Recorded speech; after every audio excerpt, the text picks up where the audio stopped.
Okay, so this year, the research questions we really wanted to know, we had many. And so we really wanted to know what's the most optimal rate for SI? What's going to be the most cost effective and biggest bang for your buck, essentially? There's different types of SI on the product, SI product on the market. So is one better than the other? Does it matter too much? Can we go with the cheapest option? Things like that. Drench versus foliar, the application method doesn't matter. And then we really wanted to understand this variation in its effectiveness. Can it be predictable? Because we need it to be at least predictable enough year after year. And what are the trade-offs? Um, okay, so silicon fertilizer, what is it? The two silicon fertilizers we used was Redox Mainstay and Nutrient SST, and both are a combination of silicon and calcium. So silicon and calcium both work very similarly in the plant, but on a side-by-side trial, not trials I've done, silicon tends to outperform calcium again and again. But essentially, it boosts the plant's immune system, similar to what like vitamin C does for our immune system. So you tend to find products with them in combination. And both these products had about 22% silicon dioxide and 10% calcium. And this is SiO2. Both of these products are the two major products that are SiO2, silicon dioxide. And that was really important that it was that formulation for me because it is stable. A lot of people will see potassium silicate, they'll see sometimes calcium silicate and other things, but the potassium is not usually tank mixable. So it will clog up your sprayers and other things like that. You'd have to do a separate application of just silicon alone. I wanted to make sure you could just put this in with a tank mix to save you time and money. So it's a very stable form. This is a disclaimer. This does not mean you shouldn't do your own jar testing. Me and Russell did publish a little extension pub on jar testing where you can put together a little jar of all of the substances you want to put into your tank and see if they coagulate before putting them into your tank and wasting all that product. But most of the time, with most things, this is pretty stable. And then I oftentimes get a question between what is silicon, silica, and silicone. So I really want to kind of touch on the differences there. Silicon is an element on the periodic table. It's actually a metalloid, so it produces electricity and it's very soft and it's kind of like a white silver color typically. Silica is a compound, so it's oxidized silicon and is a constituent of sand. And it's very hard, and they use it to produce glass and water filtration of the sort. And then silicone, of course, is a synthetic polymer made up of silicon, oxygen, carbon, and hydrogen. Um, I was gonna have us watch this movie. This might be, I wonder if this will work. This is a short clip by Wendy Zellner. She's a silicon expert, and she can really talk on more in depth on kind of the benefits of silicon. And she did advise on a lot of the projects we did. So it's a So, pretty short. Joanna, if we're having a problem once it starts, just reshare the screen with video optimization. Good. Say that again. Sorry, Russell. Let's try it first. Let's see if it works. And if it works, we don't have a problem. Yeah. Okay. If it doesn't, it's not that big a deal. We can just skip it if it's that too. Um, okay. If it doesn't work and you can't hear anything, please just let me know. I will. Yeah.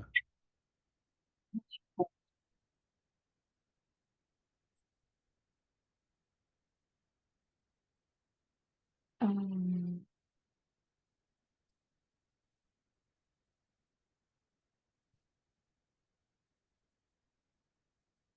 oh, I think it's not gonna work, huh? This one's something different. Yeah, so I can't hear any audio, right? Um, Okay.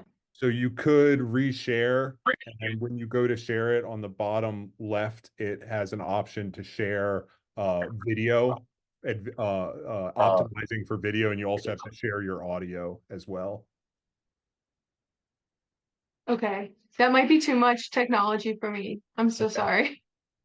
It's it's really not like I gave Russell a copy of PDF of my slides. So if you guys want to go watch this, the link is right there. But she can explain a bit of the physiology a little bit more in detail than what I did of how it helps the plant immune system and things like that, and the way it acts. I'm going to So, start my next slides. Joanna, Touch that on. if you want to just entertain for a minute, I'll get the video up and I can share it if you want. Oh, Yeah. okay. So I just can talk for a little while you do Yeah, that. just talk for a few minutes while I get it ready. Happily. Okay, thank you, Russell. You're the savior. Okay, great. Thanks, Russ. So I'll touch on some of those benefits. A little bit more about silicon, I guess. So it is the second most abundant element after oxygen in soil, but it's often in a form that plants cannot uptake. So, silica is usually found in sand and quartz and comprises 50 to 70% of soil mass. But it does have a lot of benefits in mediating plant stress. And it can help, especially there's a lot of research in rice, so it helps with lodging. It tends to make things more rigid. The typical things we hear is like improved cell wall. And we do see that as well. We see both physical barrier aspects and then molecular aspects.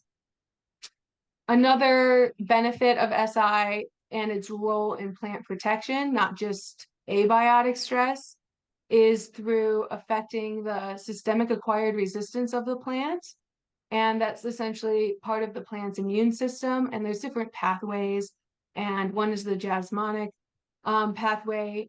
But without having to get into all of that, essentially it can change the chemical ecology of the plant. And it changes that because plants produce herbivore-induced plant volatiles, HIPVs, when insects feed on them. And it's a way to protect them and communicate with other plants on what's going on.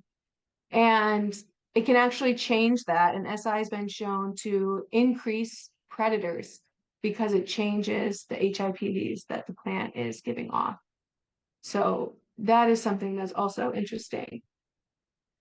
It can also change the trichomes, the number and the shape. Trichomes are essentially, you can think of them as little hairs on plants, microscopic hairs, and they're a way to deter insect feeding.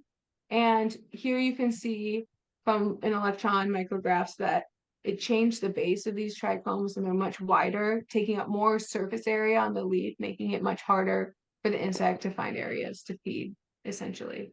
So that was another SI defense mechanism. Here is just a kind of different picture of the different ways in which SI can benefit the plants. The SI comes in through the roots. It changes the HIPVs. It also can increase the number of phytoliths in the plant. These are kind of hard structures in the tissue that also make it hard for piercing sucking insects to be able to feed on the plant. And there's other research that shows that as well. If you want to do the video still, Joanna, we can do it, by the way. Okay, sure. Yeah, that's fine. What do I have to do, Russell? I'll stop your sharing and then Okay. I'll share whoops. So you're seeing it? Yep. There's nothing in the way, meeting chat or anything like that. Okay. Not now.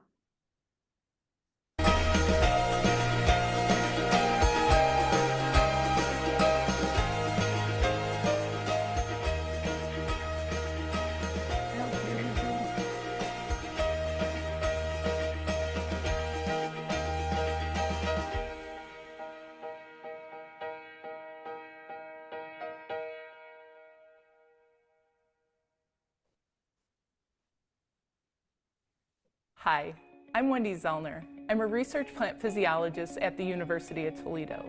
My research focuses on the beneficial effects that the nutrient silicon has on plants undergoing stress. Plant stresses can include diseases such as insect infestation or fungal infections. They might also include environmental stresses such as heat, cold, drought, and floods. Plant physiologists have found that stresses in plants lead to inflammatory responses similar to stresses in humans. This can cause the plant to grow poorly, reducing vegetative growth, such as leaves and stems. It can also affect how the plant flowers or sets seed, all of these negatively impacting yield. Silicon is present in our soil and water sources. Although we don't understand exactly how silicon helps stress plants yet, it's important to research how to get this vital nutrient to the plants when they need it. My research team applies diverse sources of silicon at different doses to a variety of plants. While some researchers have applied silicon to the leaves, we found that plants efficiently absorb the nutrients when applied to the growing medium, such as soil, soilless mixes, or complete liquid growth solutions. We apply liquid silicon fertilizers directly to the growing media that we call a drench, or incorporate solid sources into the soilless substrate. We're able to determine how much silicon a plant accumulates by growing the plant and harvesting its tissue. We then analyze it using spectroscopy to determine how much silicon the plant absorbed. Our research found that plants absorb silicon efficiently through their roots. The roots of a plant act a lot like humans' intestines and kidneys. They absorb nutrients through the growing medium and filter waste out into the external environment. Currently, we are studying how the cells of the roots work to move silicon into and out of different plant organs. We are also working on testing different mineral compositions of silicon to see which ones help the plants the most. In addition to these tomatoes, we are also testing the effect of silicon on cucumbers, basil, corn, and other food crops. Plant physiologists play an essential role in finding answers to improve food sustainability. The role of silicon in reducing and treating plant stress is just beginning to be understood. That's why researching silicon's absorption and the best ways to apply it is important. I'm Wendy Zellner, and I help feed the world.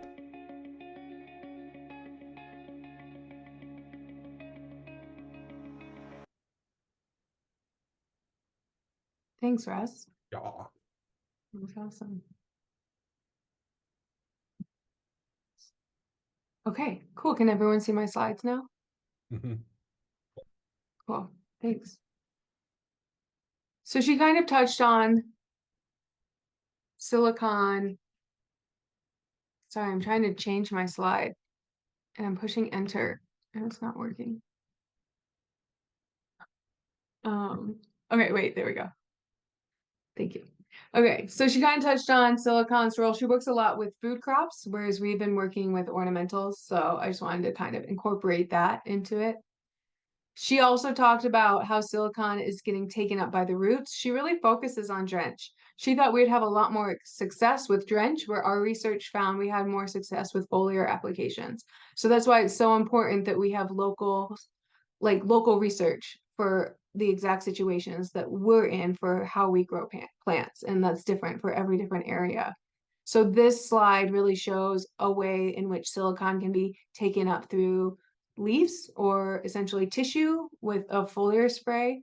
And they can come in through these trichomes, bases. They can come in through these polar pores within the plant leaves. And it can also just be diffusion through the cuticle as well.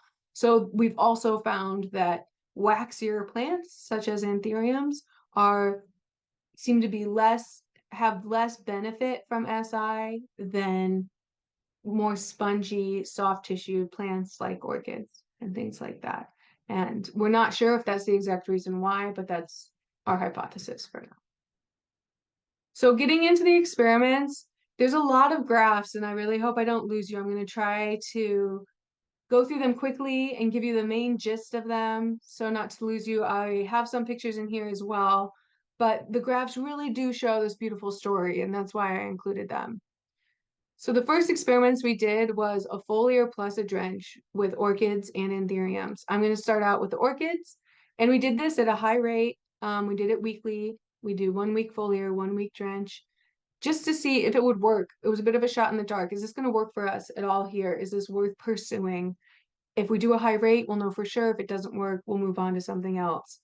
It was very, very, very surprising, the results we found, and we wanted to see if this could be replicated again and again from these results. So what this is telling us is we looked at orchids have a lot of thrip pests that attack them. And if you don't treat with pesticides, you probably won't have much of a crop. And we didn't treat with pesticides. I wanted to see with doing nothing with an orchid and then with silicon alone. So what is the effect of silicon? What do we see? What are the differences? And we had 3 varieties of orchids, white, purple, and lavender, and we saw benefits of all. So thrip damage got decreased almost by half when we applied silicon. The silicon ones are much lower. And then this is just total thrip damage, irrespective of variety. Because there could be varietal differences. Silicon could work for one variety and not another. That's why we included those 3 varieties. And also, just because it reduced pests doesn't mean that's going to translate into yield. We want to make sure that that's translated into yield, that we have marketable yield that's increasing as a result of lowering pest pressure. And that's exactly what happened. So that's what this graph shows. It's essentially the inverse of the previous graph, which said those treated with silicon had much higher yield. They had much higher yield, and they weren't treated with pesticides. So that was a bit surprising. I still don't recommend not treating your orchids with pesticide and only silicon. That is not the recommendation. But in this small situation, where we had 36 orchid plants total, as you can see from the picture on the right, we had good success. And these were long trials. This went on for 8 months. And I think the anthuriums went on for 6 months to, yeah, that was a 6-month trial. So this is essentially percent marketable yield over time by variety. I just wanted to show you kind of how long does it take for silicon to work. Silicon's not like a pesticide in that it's going to work immediately. It's a nutrient, so it takes some time and repetition of applications before we really started to see any effect at all. And that was anywhere between 4 to 6 weeks or 4 to 8 weeks, depending on the variety.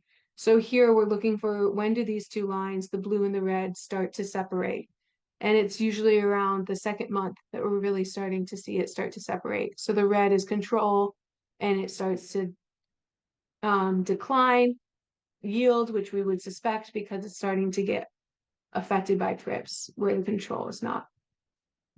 The anthurium, we saw varietal differences. So we had 2 varieties of anthurium, honey and white is a new UH variety. And we saw some differences in the honey and pretty much no significant differences in the white between the 3 treatments.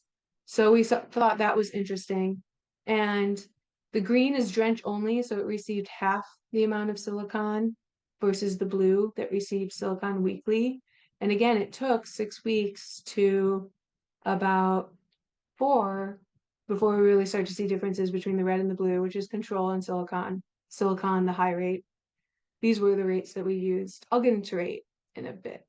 But from this, we saw that this is variety dependent and it's a cumulative effect. So over time, we had a better effect. But we learned that's only to a certain extent. We also did some look at a fungal pathogen, Fusarium, that was affecting these roots of these dendrobiums. And this is starting to get into the question of rate. What rate is the best? This can easily become huge research projects because you kind of taking, like, you could have many rates, but we wanted to keep it for now, just control low, high, then later on we'll add a medium. And we saw with the variety white diamond and root length that there was differences between silicon and control. And it was essentially stepwise. But there was no significant differences between the low and the high. So to be honest, depending on cost benefit, I might recommend the low because it wasn't significantly different from the high, but the low is significantly different from control. And we also looked at weight because we noticed there was a lot more biomass. It was really obvious from just visually looking at it. So we wanted to take weight, and it followed the same trend, which is what we would expect, and that's what happened. These pictures show a similar story. These are just common pictures we saw. There was some variation, as with any trial, but this was the typical trend we were seeing, which was control here, very diseased roots, low we had some new root growth, and high, a lot more root growth. But there's still diseased roots here. This did not cure the problem. This is not a standalone management practice as of right now. And then it's also variety dependent in Dendrobium. So this is Burana. Burana had Fusarium. It was less affected by Fusarium to begin with. It's not as susceptible as the white diamond was. And we did essentially the same project, the same trial, control low and high. And even though this doesn't look like a big difference, we did see a big difference in weight with this is 35 grams. And it was significant. But again, the low was not different than the high. And here the low did better than the high in terms of weight. So that's going to be important aspect later on in the story when we start talking about what is the optimal rate that we want to use. And these two pictures, you can kind of see, if you look like in between the Dendrobium, you can see more root growth on the high versus the control. But it's not as obvious. So this is the field drench. These were foliar. So this is the root growth we're getting from just foliar applications. We are not applying SI to the drench. So that is what was so surprising to me, is we're getting really good new root growth from foliar. So that means the plant has to be uptaking this silicon somehow from the leaves. So we wanted to see drench. Is drench better? Does it help Dendrobium more? And this was kind of an error on our part. We did really high rate. There was a miscommunication with my lab team, and we did a really high rate, and we actually learned you can get toxicity from SI, which is really important for us to know. So we started doing this really high rate for about 2.5, 3 months. And the first 4 weeks, we saw really good improvement. That's what this picture is showing. And we just did a drench where we drenched each 4-inch pot once a week. And we did see dramatic improvement at the beginning. But then we did see, well, I think there's a slide down the line where we did see toxicity. And we see that again at a different farmer's field as well. So that's good news that we're seeing consistent results, even if it's an undesirable one. So this is the Burana cultivar affected by Fusarium and by the drench. So we have affected by Fusarium, we have a lot of the control is affected. The low is the least effective than the high. So the low, again, kind of outperforms the untreated, which is interesting. Although it's not significantly different from the high, yet again. So these are just more pictures of that same thing. And you can kind of see some differences. The Fusarium was so bad in these pots that they were not erect at all. They were leaning over almost horizontally. They did not have any root zone to be able to hold themselves up. So that was one factor we looked at. And you can see after the SI drench, the first 4 weeks, they were doing really well. But later on, I'm going to get into the toxicity and show you how they were doing come week, I think 8 is when we really started to see it. And it's not super obvious. So we kind of didn't know what was going on at first, which is important as well. Here's the SI drench, that same trial. And this is just the weight. So they did have higher weight, but it wasn't hugely different. Again, I think because of toxicity issues. Also, they started out just by random chance a little bit heavier to begin with. So, and we of course didn't weigh them right after we drenched them. We waited a week so they were dry and weighed them then. And then this is the Fusarium for that, which again, SI had less Fusarium, and you see these two lines starting to get further away from each other. The nice thing was they all did have a similar amount of Fusarium at the beginning. We standardized that so that we could really understand differences here. We really wanted to understand too the mechanism behind AI or SI, because maybe if we understood the mechanism and the basic science there, we can exploit that to our benefit. So how is it helping the plant? And as Wendy mentioned, we still don't know. We still don't really understand it. It's a bit of a mystery. One way we really wanted to know is, are there fewer insects in the field, or are there just as many insects and they're just not feeding? Or are they feeding and not causing damage because the cell walls are fortified from this SI essentially? And to do that, we did some lab trials and bioassays, we call them behavioral bioassays, where we have thrips in, if you look at this top right picture, thrips in a petri dish. We have 100 thrips, and then they have a choice, and this is all done in a cage.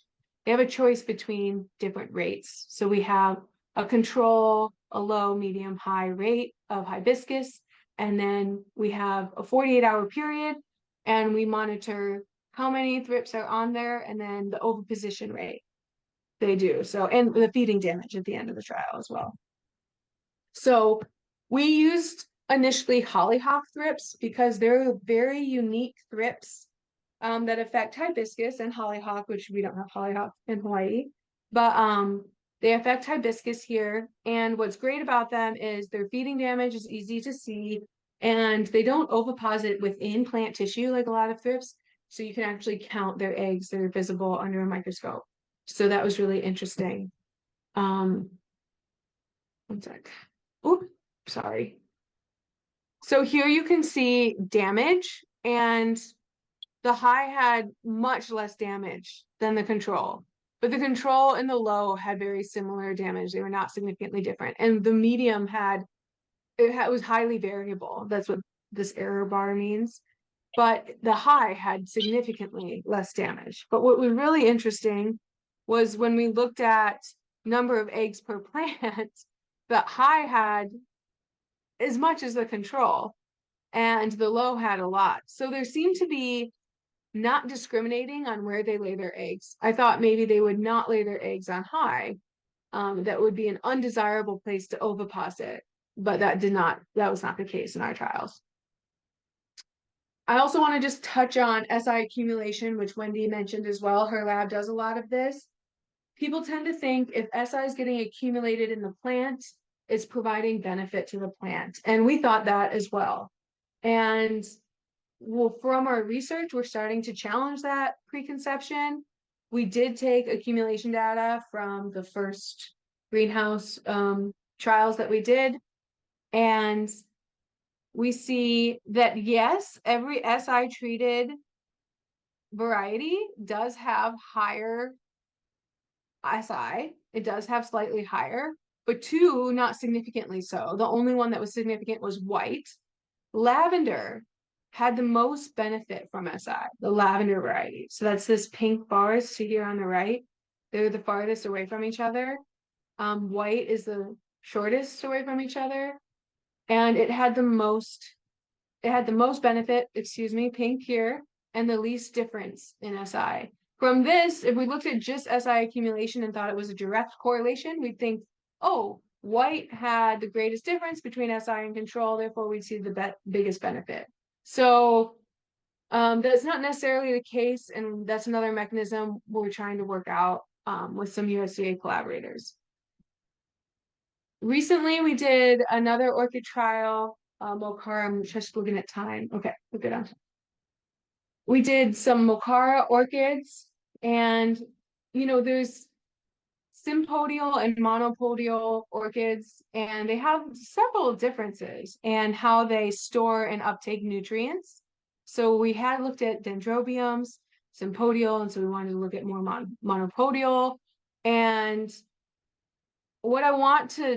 there's a few takeaways from this research that I want to elucidate. And one is time is a big factor when people do trials. So this is a graph of about like 4 or 5 months, 5 months. And then we took data for a year. Actually, I didn't take this data. A grower helped us with this data. Thank you very much. Neo for doing all that. And that's a lot of work. So I didn't even take this data. So it's pretty unbiased data. But my point being, you can think you have a whole picture, even with 5 months, but not necessarily so. So it's always hard when we do research to really understand what's going on. And that's why research takes so long, because we want to do it again, make sure we get the same result, and maybe for a longer time. So when we applied 2 different types of SI, another question we had was, do these 2 products perform the same way, mainstay and SST? We found, oh, we got really good benefits the first couple months, and then they kind of tailored off. And that's what this graph is showing. The blue is the control, the orange is the mainstay, and the gray is the SST. So if we look at yield, we saw a 25% increase but from the baseline, which is control, the first couple months, and a 5.5% increase. But that whole increase was just the first few months. And then they get very close to the control and the SST even below the control. But when we look at it from a year, it's a very much more interesting story. So we stopped applications after 4 months. That was the trial. But we took yield data for a year, or NEO at Greenpoint Nurseries did. Thank you very much for doing all that. It was a lot of work. That was a lot of work. And what was super interesting that we learned from this is that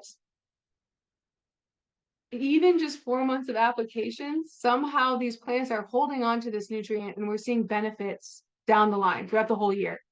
So we see areas where there is no benefit, where it's the same as control, but when control starts to tailor off, because it kind of goes in these cycles, you get a boost with the silicon. And I would say there's not too much of a difference. You can look here, you have about 200, almost 200 extra stems a year from mainstay and 125 from SST. So, and if SST is a lot cheaper, that might be worth going with that.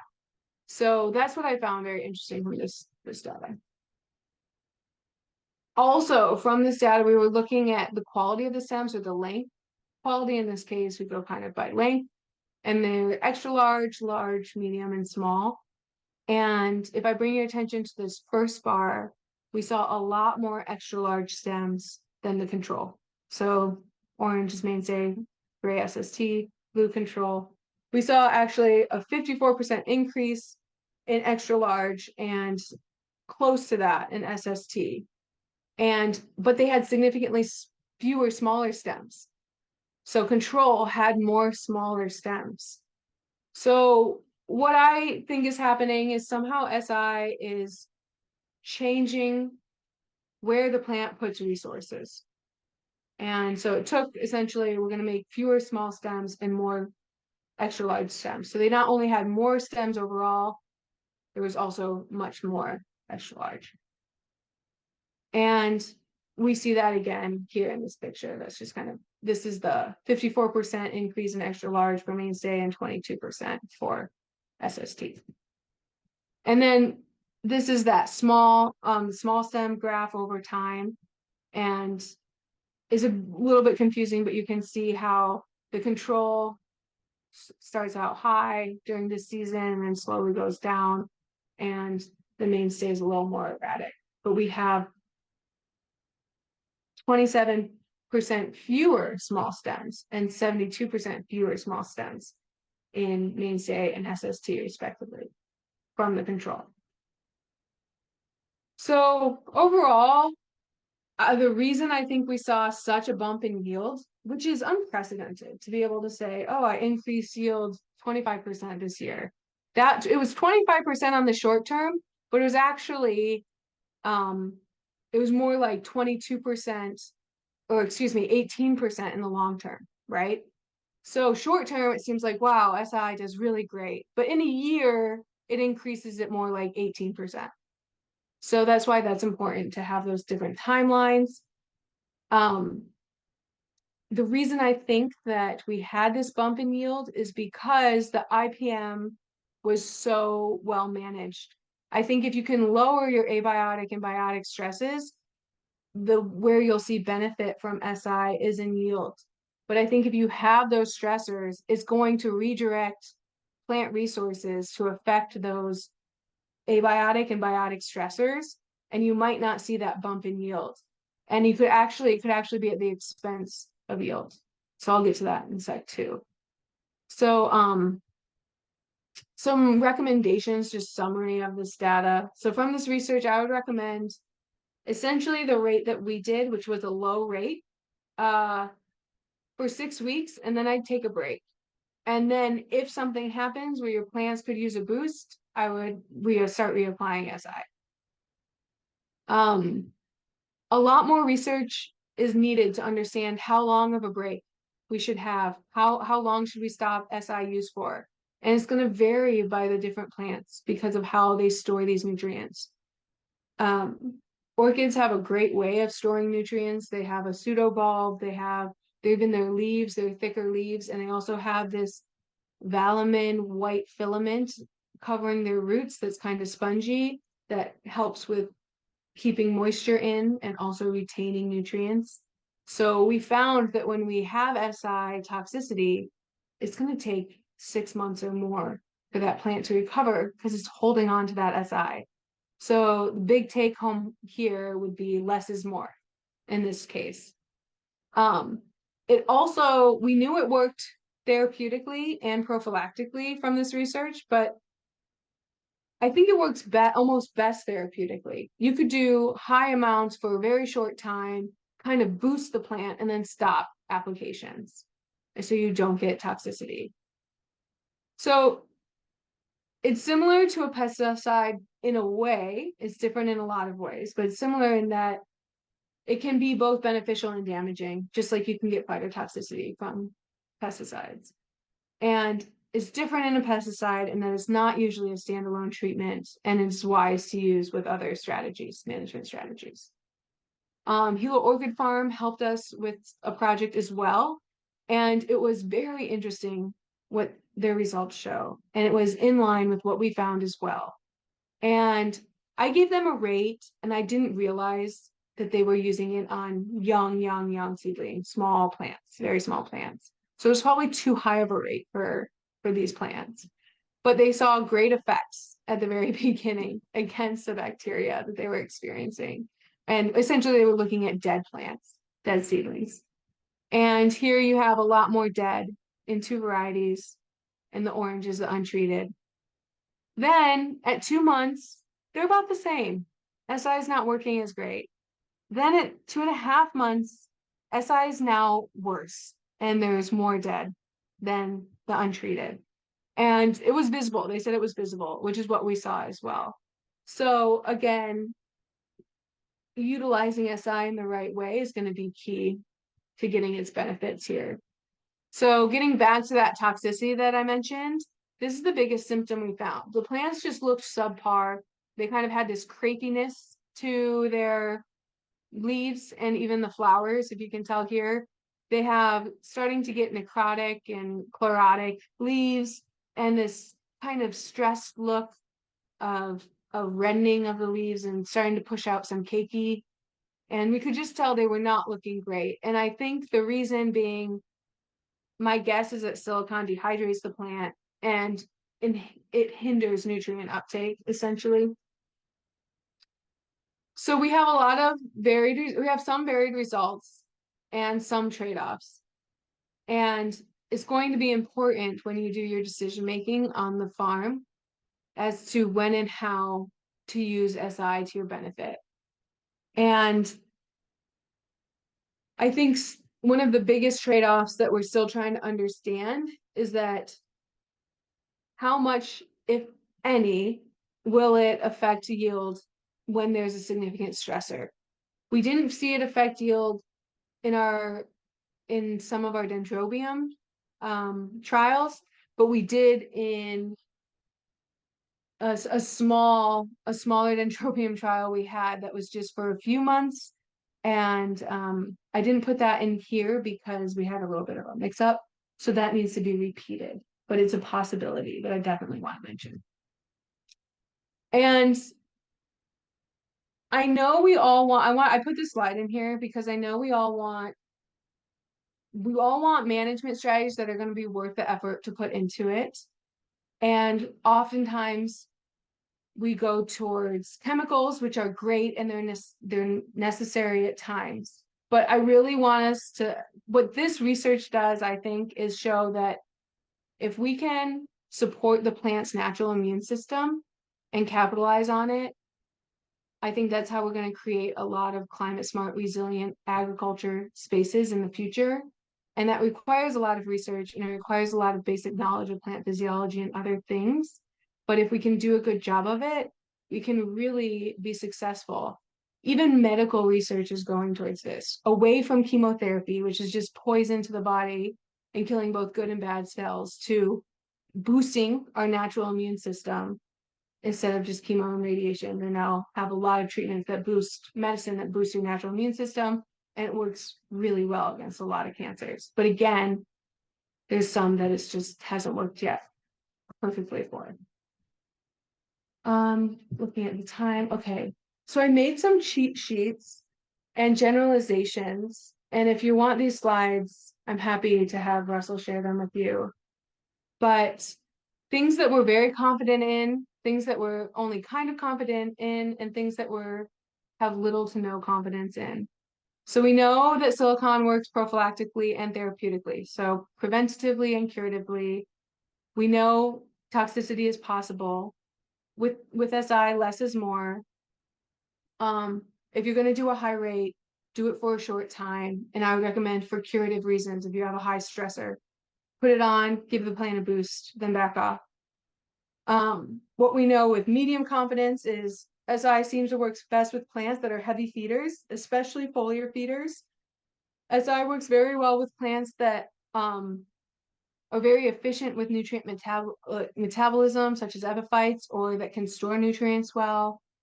And the plants take time to recover from SI toxicity.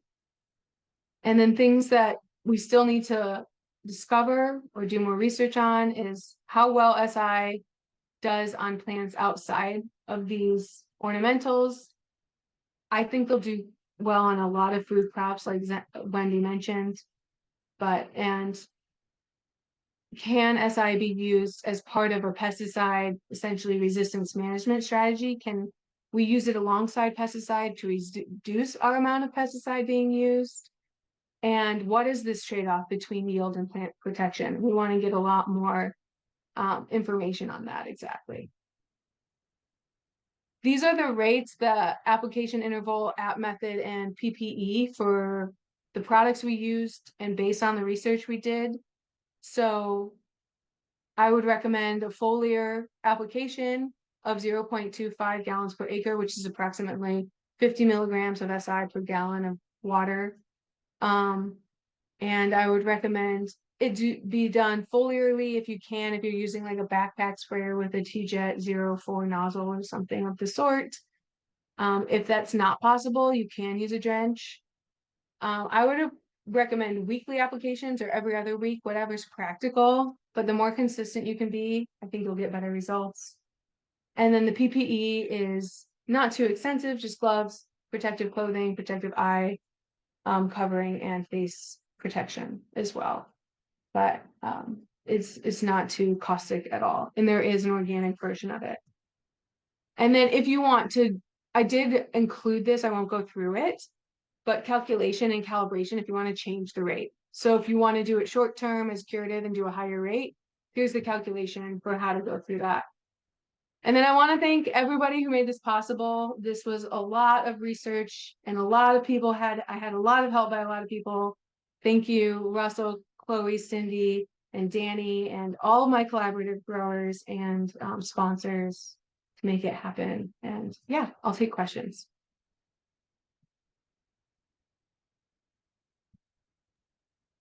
Great. Thanks, Joanna. So we'll open it up. Feel free to either post your questions in the chat and I'll verbalize them, or go ahead and unmute yourself and ask the questions, folks. Just a reminder, do not leave if you're looking for HDOA credits without putting in the chat that you were here throughout the whole presentation. It would be great if you could put your name and your certification number, and you can either direct message me that or just put it through the chat. just so that we make sure that you were here the whole time. And be on the lookout for an email that's going to have a link to a quiz. You have to fill out that quiz in order to have me add you to the application for HDOA credits. It's part of the online regulations for HDOA CEUs. Now, questions. Yeah. So we've got a question from Shogun, Hawaii. How long to use for Cattleya plugs? 1 month or 4 months every week? So I think they're looking for a label or recommendations for length of time to apply. Yeah. Yes. So I would recommend a low rate for a month and then see how it goes. Less is more because I don't want to get to toxicity, because then you're gonna, I don't know if you're gonna be able to use those plants. And honestly, less is more. When we did the Mocara, we barely misted them with a pretty low rate, and I couldn't believe the results. So I would do that low rate of the 0.25 on my 50 milliliters per gallon or less, and just mist them very briefly for a month, once a week. Okay, so Phil Hester has a question, and it's will we get a link to this presentation? I did record most of the presentation, and I do add most of these presentations to my YouTube channel. So as long as I get permission from Joanna, and after a period of time, it will be available as a video. And that's great. And if you want a copy of my slides, I can send you a PDF version. Just here, I'll send my email to the chat. Yeah. And so you can contact either Joanna or myself, and we can get you that. So Layla asks, can foliar treatment be used for root knot nematodes on temperate flowers? What are your thoughts there? I don't think it's gonna work significantly on root knot nematodes, unfortunately. It might help with the stress. Like, I don't think it's going to significantly lower the population, but it might lower the symptoms we experience from that, like, the stunting and all of that. It would be interesting. It helps the plant respond to these stressors. So I would be interested to know. I think you could do a foliar. I would recommend foliar over root for that. Yeah. Yeah, I don't remember seeing any publications on nematodes. Did you see anything in literature review about use on nematodes? Yeah. No, and like, this is the first time we're really doing SI and epiphytes. Hawaii is a unique place, and it's Hmm. pretty astounding. Like, if you look at SI effects in other plants, it has a benefit, but less of a degree. So how you use it, I think, is going to be really important. And each plant has this different physiology. Hmm. But Yeah. So they're coming in. So I know this was a good webinar because we're getting lots of questions. If it works well for growers, do you think it would have a long lasting effect after some of these nursery plants leave the nursery? So for customers, I think maybe can people advertise that they've applied with silicon? So there's this benefit there, good marketing. yeah, yeah. So Russell did a bunch of post-harvest base life data, and I definitely do. I mean, I could feel in the dendrobium, because sprays are pretty flexible typically, and they were much more sturdy. This was just a snapshot. We have so much data that I'm working on publishing and getting out, me and Russell. But short answer, yes, I And so definitely do. Jill In is a base life trial. hibiscus nursery. So Jill sells specialty hibiscus as Oh, hibiscus. yeah. Yeah. That's interesting. That's interesting. Mm,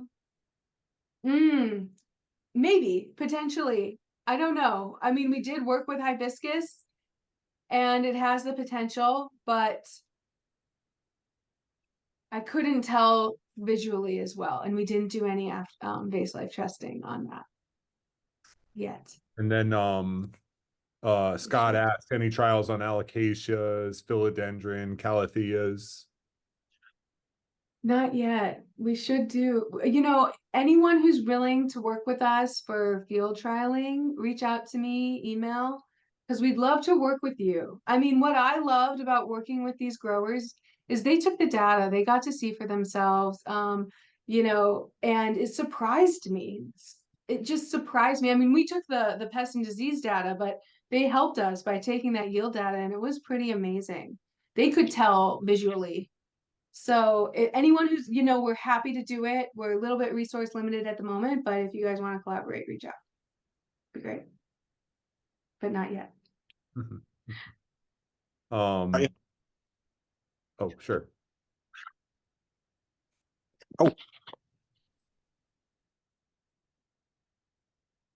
Oh, you're muted. You just got muted again. Sorry. No, can you hear me?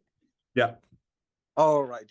So I'm a Cattleya grower, and so you said that the stems would be thicker in the long run with treatment of silicone. Is that correct? Potentially is different for different things. We definitely noticed that in dendrobiums, and it could be an undesirable thing.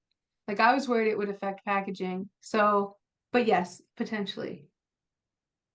Okay, so that would be a good factor. And you said like 4 months consistently every week, foliar, and then stop for how long? Yeah, I would go 2 months and then see how they're doing. Just like I would not spray everything. I always recommend a test strip when you start. Spray once a week for 2 months and visually see how it's doing. And then go based off of that. And then you can also reach out to me or you can add more. If you go, I would go at a medium to low rate with that. If you go high, I would never recommend more than 6 weeks. So if you're experiencing an issue, I would go high for short. If you have no immediate abiotic or biotic stress and it's just preventative, I would do low for 2 months. Start there. And if you see some improvement or nothing yet, then just keep going. And then if still nothing, maybe we could increase And is the pH the rate. change the pH in the media after that time? What was that? Sorry. Will the pH in the media, will that change through the application over time? I don't think it will, especially if you're doing foliar. No, I don't think it will affect the media pH. Okay, thank you so much. Mhm. Great presentation. Yeah, I'm glad you liked it. You're welcome. Thank you for coming. Sure. So we've got some more questions. Do you think it can help with anthracnose problems on anthuriums, Joanna? I do. I think it can help with a lot, actually. I think it can help with bacterial, especially fungal. Yeah, And if you're experiencing, like, it's not going to be perfect. Who was that? Heidi? Who asked that? Was that? Norma. Okay. It's not perfect. It is actually Heidi, but Oh, it's Heidi. Norma, but yeah, Oh, sorry. Okay. No. In anthuriums, we see less of a benefit, like I said, than orchids, and is very variety dependent in anthuriums.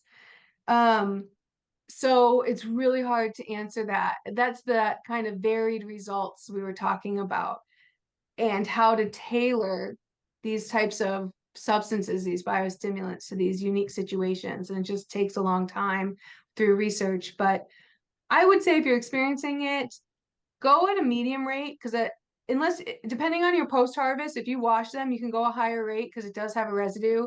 If you go too high, go high rate for a short time and see if it has a benefit. It does have surfactants in it, so it does stick on it. So if you do a high rate for too long, it stays on there pretty good, especially if we're not getting rain like we've been getting. And I think it can affect photosynthesis and it can have that negative effect. So how we use it is just as important as the active ingredients in it. Yeah, so you probably saw those questions on, did you use a surfactant sticker and did it raise pH? and any trials on flower longevity or vase life with SI?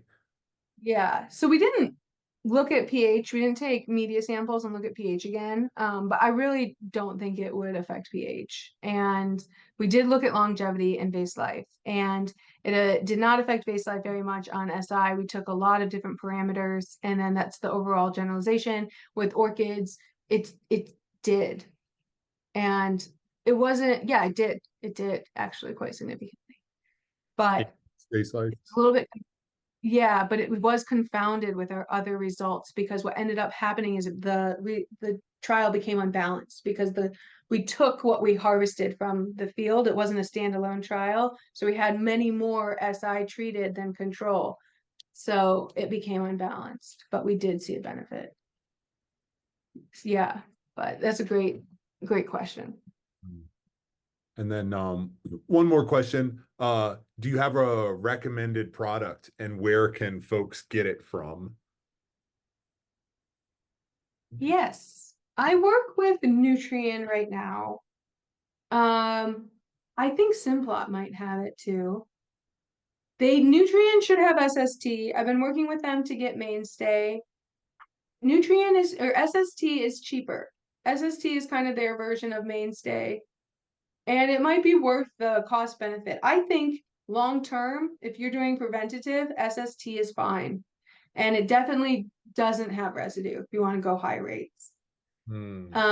Mainstay, I think you're going to get a little bit better results, but you're going to pay for it a little bit. It's still, both are pretty affordable, especially in how we're using them. We're not using a ton for a long time. So I really hope this will help. It's kind of just like an extra immune boost for the plant. That would be my recommendation.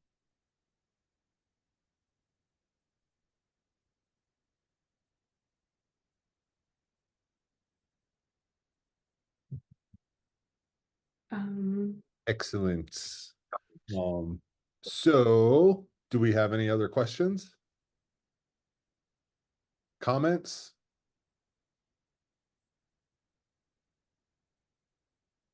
Well, thank you, Thank you everybody. all. Yeah. Sorry, I just want to say thank you. And I know Hibiscus Lady is on here, and I will reach out to you. I know we've talked about that, Jill. And I know you're not on my island, but we'll definitely make that happen. And yeah, I'm glad you guys are excited. I think what's most exciting to me, I just want to say, I said this earlier, is that it's a kind of a new way to help with plant resilient agriculture, and that we're really helping the plant shine and do what it does best. And that's really where I want to take this research. And yeah, thank you. I'm glad you enjoyed it. Thanks, Russ.